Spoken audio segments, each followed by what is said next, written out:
If you've been playing the guitar for a few years, maybe you know all 5 of your pentatonic positions or a few other scales.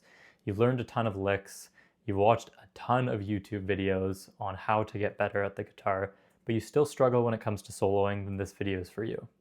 First, I just want to start off by saying that this video is not for complete beginner guitarists.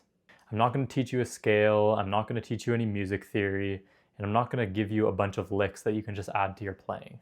What I am going to do is I'm going to explain why so many intermediate guitarists struggle when it comes to soloing, even if they've been playing for years, know a ton of licks, and even know some scales.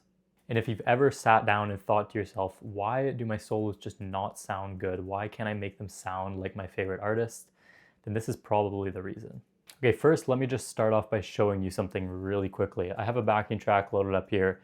It's a shuffle blues backing track in the key of A, and I'm going to play a little solo over it.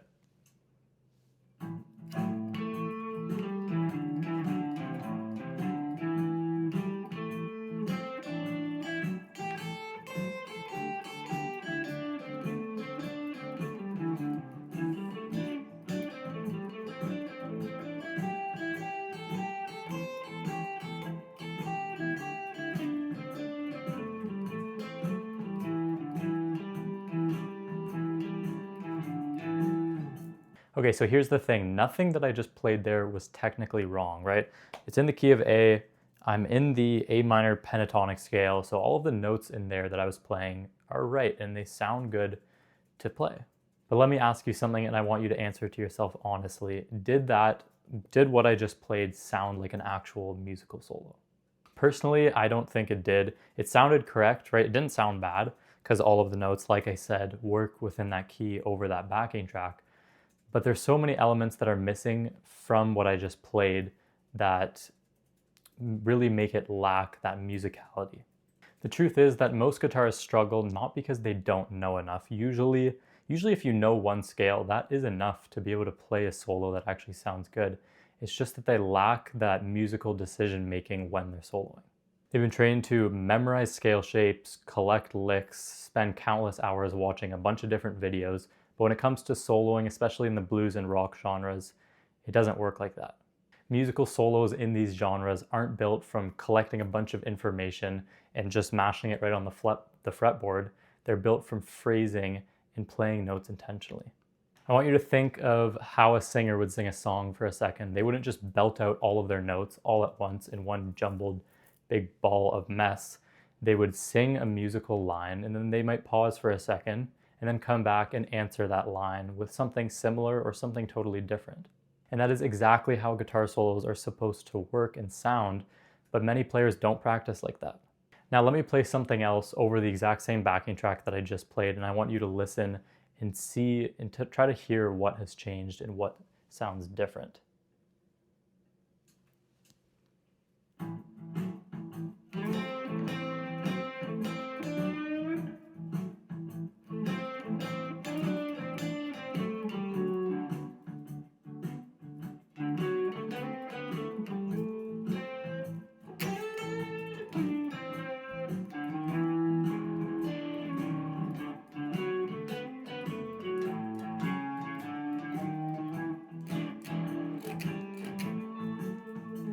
Okay, so that was in the exact same key, same backing track, same scale, same guitar, but I was actually creating phrases there and playing notes intentionally. Another thing to note is I was using space in my solo, right? I was playing a short phrase, pausing for a second, and then coming back in with another one.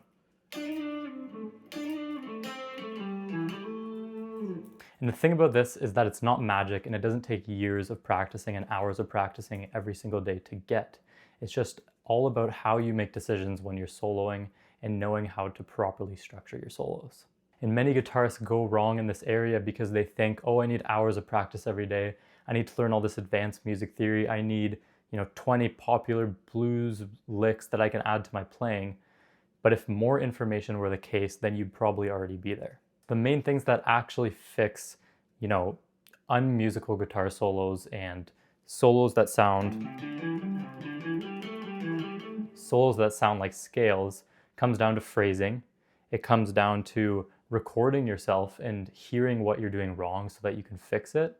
And then it comes down to learning proper structure, how to pick notes and play them intentionally so that they sound musical. And if you're an adult guitarist with limited time in the day to practice, then this stuff matters even more to you. You don't have hours in the day to practice exercises. You don't need more things to practice. You just need to sit down for 15 or 20 minutes a day and practice something so that you come out of it playing something that was actually musical. So if this way of approaching soloing and thinking makes total sense to you, then I run a blues rock guitar soloing community where I teach all of this. The focus of the community is simple. I get you to actually play stuff that sounds musical so that you get clear outcomes, and then I get you to record yourself and share it with the community. And I do all of that because those are the actual things that you need to do to improve when it comes to soloing. So if you're interested in joining the community, check the link in the video description or the pinned post in the comment section. I'd love to have you. So that's it for this video lesson. Thank you for watching. And if you have to take one lesson away from this video, it's that creating a musical solo has less to do with what you know on the fretboard, but more to do with how you're playing and which notes you're choosing to play.